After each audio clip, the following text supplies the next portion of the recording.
Hey guys, Akio Murasaki here. Today we're going to be talking about Jujutsu Kaisen Season 3 and the recent interesting divide that has been growing between the Western and Japanese audiences.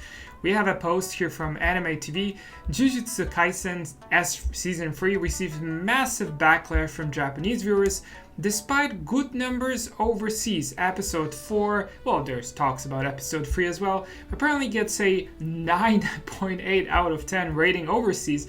In the end, those guys are only interested in the fights, amazing animation, insane aura, that's all they're saying. We're gonna go through some of the posts people are making here on X/Twitter, but I just want to say a couple of things about Jujutsu Kaisen in general.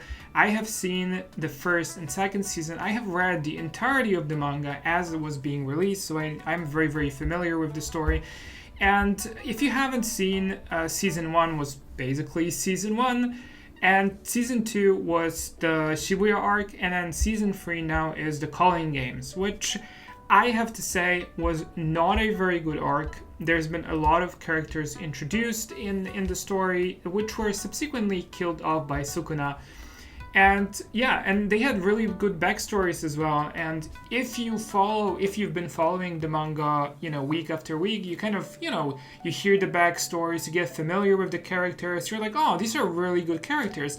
And then later on, they get killed off by Sukuna, and we don't see them anymore because they're dead. And that really, really reminds me of Bleach and the really poor writing that it had, especially towards, I think, after the Soul Society arc, as the story continued, where Tita Kubo was basically just adding characters and then getting rid of the characters very quickly after, at the end of the arc. Here we see something very similar, and honestly, it just kind of kills the motivation to continue. And I have to say, the calling games arc went for way too long and had too many little detours that it just diluted out the plot. And so later on, I don't want to spoil exactly what happened, but later on, basically at the end of the Calling Games, when we could finally go back to the fight between Gojo, Satoru, and Sukuna, it's been a while and people were waiting. This has also been dragging, and basically everything just kind of spread itself out very, very thin, kind of like the final Ninja Wars in Naruto, where it's just too many things happening at the same time and not enough actual plot, I would say. So yeah, kind of a TLDR here on Jujutsu Kaisen in general. And yeah, and the Japanese fans, with whom I pretty much agree on a lot of the points usually, they're simply not buying it, okay? And they gave the episode 4 like a 7 out of 7 or something. And then obviously in the West, it's hype, aura, amazing animation and stuff like this. Because let's face it, there's a lot of anime viewers who joined the community in the 2010s during Corona. They just started watching anime. They watched really only the mainstream shows. They really don't know anything about anime. They only watch the stuff that gets popular in the West, and it's usually only shonen anime because it has fights, because it has the aura, it has the TikTok moments, and that's literally the only reason why many of these shows get popular. And they also get popular with the normies who then continue watching Jujutsu Kaisen, they continue watching One Piece, and some of them go back also to Naruto, for instance, or rewatch Dragon Ball, because these are the most popular things in the West. They don't watch, I don't know, Monogatari, for instance, at all. They don't watch any rom-com stuff. They don't expand their views. A lot of them don't expand their views on anime. Just, they stay in this shonen bubble, and it's only hype, aura, whatever, and these funny, very engaging TikTok moments. I know I sound like an old man, but this is really the kind of conversation you are having in the Western fandoms of anime. And yeah, and also there's this anime only thing that I don't think I've ever heard in Japan, and that seems to be like a very Western phenomenon, where you have people who are like actively avoiding reading the manga and avoiding spoilers just to only watch anime.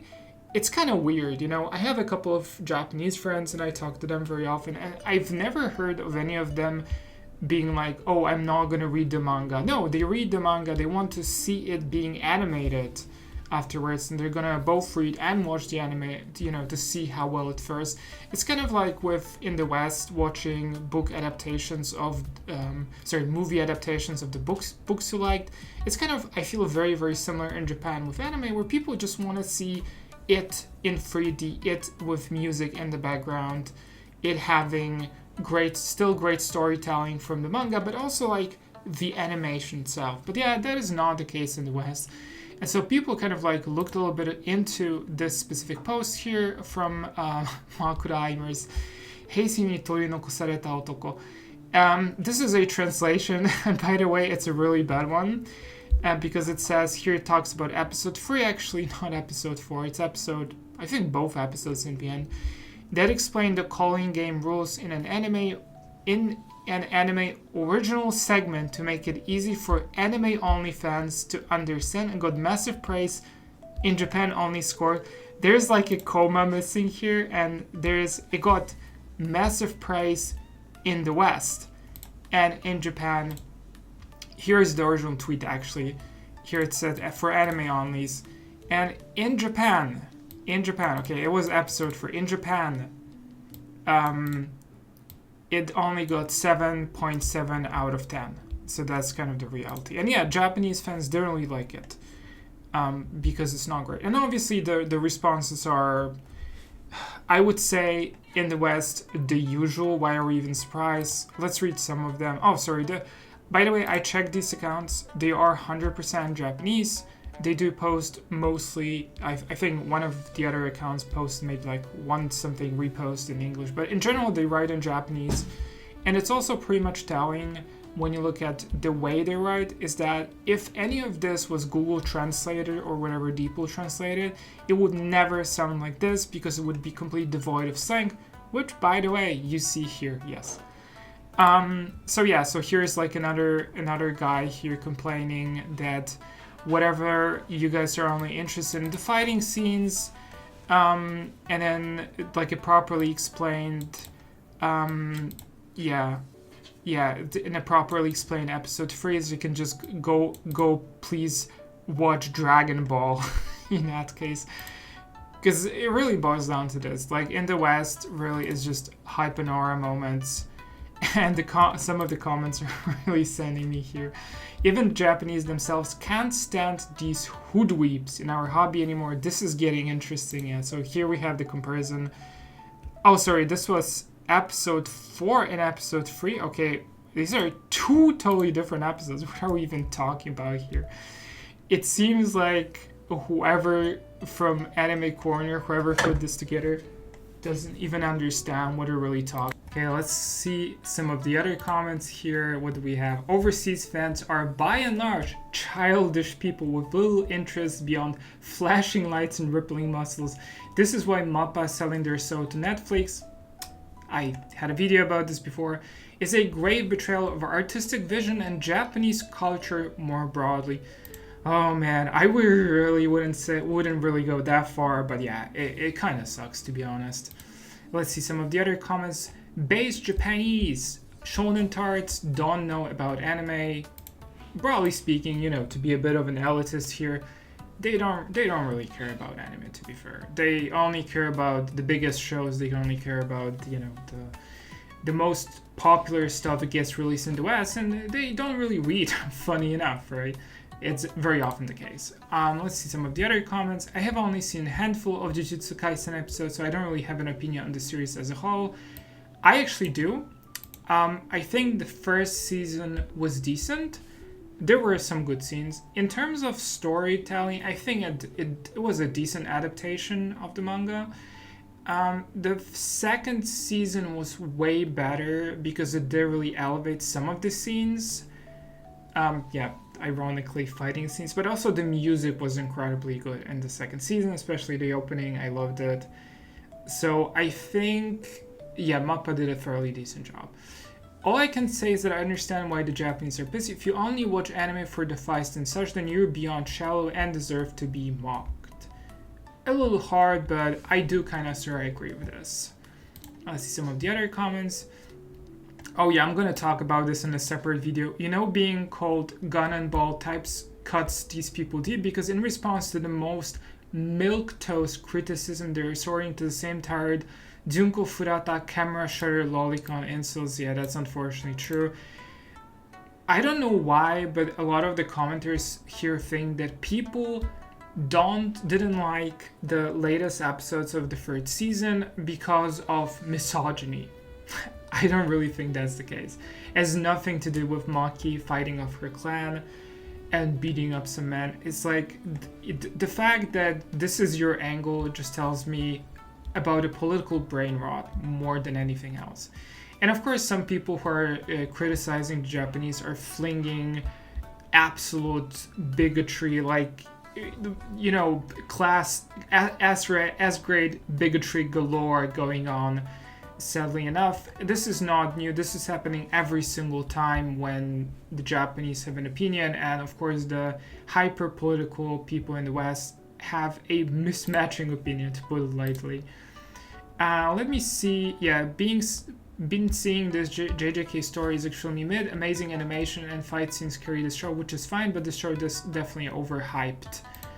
I wouldn't say the story is mid. The story used to be good, but again, the calling games are in general not a good arc and very, very diluted, especially if, and this is, I'm going to be honest here, this is the target audience, okay? The target audience is the one that reads the manga weekly. That is the target audience, because that target audience buys the weekly Jump, they read it every week, or continue the subscription on the Jump Plus app. I think it was a Jump Plus. I'm not quite entirely sure if this one or the other Jump app subscription. But basically, the people who read this regularly and who are driving the actual readership, this is the target audience, not anime-only watchers in the West. I'm sorry to say this. I think this is probably the only valid criticism, but I can also explain this a little bit. Japanese viewers are the reason we keep getting Rent-a-Girlfriend seasons. Absolutely true. They can F right off. I was actually curious why the Japanese actually like Rent-a-Girlfriend while Kazuya is in any way popular as a character. And the reality of it is that a lot of the people who still in Japan, who still read and watch Rent-a-Girlfriend, are doing it ironically.